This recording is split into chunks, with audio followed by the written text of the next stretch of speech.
اعوذ باللہ من الشیطان الرجیم بسم اللہ الرحمن الرحیم اللہم صلی علی سیدنا محمد وعلی آل سیدنا محمد مبارک وسلم۔ اچھا جی، ہم بات کر چکے ہیں کہ نبی پاک صلی اللہ علیہ وآلہ وسلم نے اپنے بعد ہدایت کا یہ راستہ چھوڑا کہ یہ جب تک تم قرآن مجید اور میری اہل بیت کی اتباع کرتے رہو گے تو تم لوگ گمراہ نہیں ہوں گے۔ تو ان میں سب سے پہلے حضرت علی شیر خدا کو جو ہے نا فرمایا کہ من کنت مولا فہذا علی مولا۔ یہ تقریباً پہلے 3 خلفائے راشدین کے دور میں یہ چیز کامیاب رہی، اور پھر آگے جو ہے نا حضرت علی شیر خدا نے دنیاوی امور بھی سنبھالے۔ آپ لوگ جانتے ہیں سن 40 ہجری میں حضرت علی شیر خدا کو کوفہ کی مسجد میں شہید کر دیا گیا۔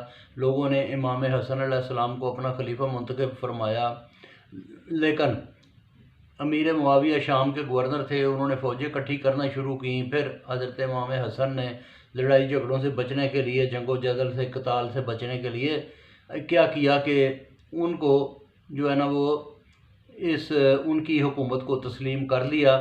ساتھ یہ شرائط رکھیں کہ یہ حکومت آپ اللہ اور رسول کے حکم کے مطابق چلائیں گے، قرآن و سنت کے مطابق، اپنے بعد کسی کو خلیفہ منتخب نہیں فرمائیں گے، اور کسی سے بھی جو ہے نا پچھلی جنگوں کا، پچھلے جو جتنی بھی چیپ ہیں، وہ کسی چیز کا آپ انتقام نہیں لیں گے کسی سے بھی۔ یہ تقریباً چلتی رہی بات اسی طرح سے۔ یہ واقعہ دیکھا پیش آتا ہے 40 ہجری میں۔ 40 ہجری سے لے کے تو جو ہے نا 60 ہجری تقریباً کو 20-22 سال ان کی حکومت رہی جناب امیر معاویہ کی۔ تو 60 ہجری میں جو ہے نا اس نے خود یزید کو ایک اپنے بعد جانشین مقرر فرمایا۔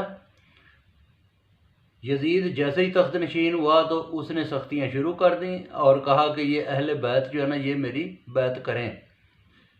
تو اہل بیت کی پوزیشن جو ہے نا عہد رسالت میں بالکل واضح ہوئی تھی کہ میرے بعد ان کی اتباع کرنی ہے، ان کو جو ہے نا ان سے رہنمائی حاصل کرنی ہے، بلکہ ان کو انڈر کمانڈ نہیں بنانا، ان کو یہ نہیں کہنا کہ تم ہماری رعایا ہو، بلکہ ان کو ممتاز حیثیت آپ لوگ اب جب تک دیتے رہو گے تو آپ لوگ گمراہ نہیں ہوگے۔ لیکن انہوں نے تو یزید نے اس پوزیشن کو تسلیم نہیں کیا اور کہا کہ یہ میری بیعت کریں۔ جب حالات خراب کیے گئے، سب سے جو بری چیز جو حضرت امام حسین علیہ السلام نے مشاہدہ کیا وہ یہ تھا کہ یہ جو ہے نا اللہ اور اس کے رسول کے جو ہے نا بنائے ہوئے اصولوں کو یہ بالائے طاق رکھتے تھے اور اپنی مرضی کا اسلام چاہتے تھے، اور اسلام کی ایک طرح سے اسلام کے خلاف یہ ایک بہت بڑی سازش شروع ہو چکی تھی۔ تو سب سے پہلے یہ جو حضرت امام حسین علیہ السلام اور آپ کے ساتھی، آپ کے رفقاء، آپ کے خاندان کے افراد جب مدینہ سے نکلے تو مشن یہی تھا کہ کسی طرح سے دین کے راستے کو محفوظ کیا جائے۔ دین میں جو لغو چیزیں پیدا کر رہے ہیں لوگ، اس کو جو ہے نا ان کو سیدھا کیا جائے۔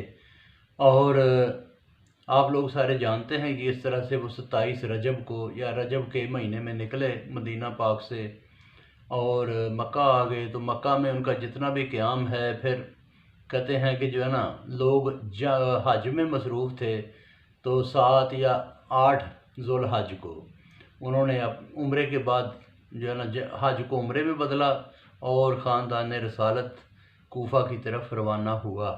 اور راستے میں وہ کربلا کے جو ہے نا کوفہ میں تو آپ کو داخل ہی نہیں ہونے دیا گیا، تو گھیر کے جو ہے نا وہ کربلا کے میدان میں لے گئے۔ تو کربلا کے میدان میں جو دل خراش واقعہ پیش آیا وہ کبھی کسی نے نہ دیکھا نہ سنا۔ کس طرح سے ان کے اوپر پانی بند کیا گیا، کس طرح بھوکے پیاسے رکھا گیا، مجبور کیا گیا بیعت کے لیے، جب نہیں مانے تو کس طرح سے جو ہے نا بہانہ بنا کے جنگ شروع کر کے اور ان کے تمام مردوں کو شہید کر دیا گیا، ما سوائے حضرت امام زین العابدین علیہ السلام کے۔ کچھ بچے بچے اور کچھ عورتیں۔ یہ اللہ پاک کو اس طرح سے ہی مقصود تھا کہ یہ عورتیں، یہ بچے، یہ جتنے بھی جائیں گے تو ایک طرح سے یہ گواہی بن گئی کہ کربلا کے میدان میں کیا ظلم پیش آئے. تو بہت شکریہ، باقی پھر بات کریں گے.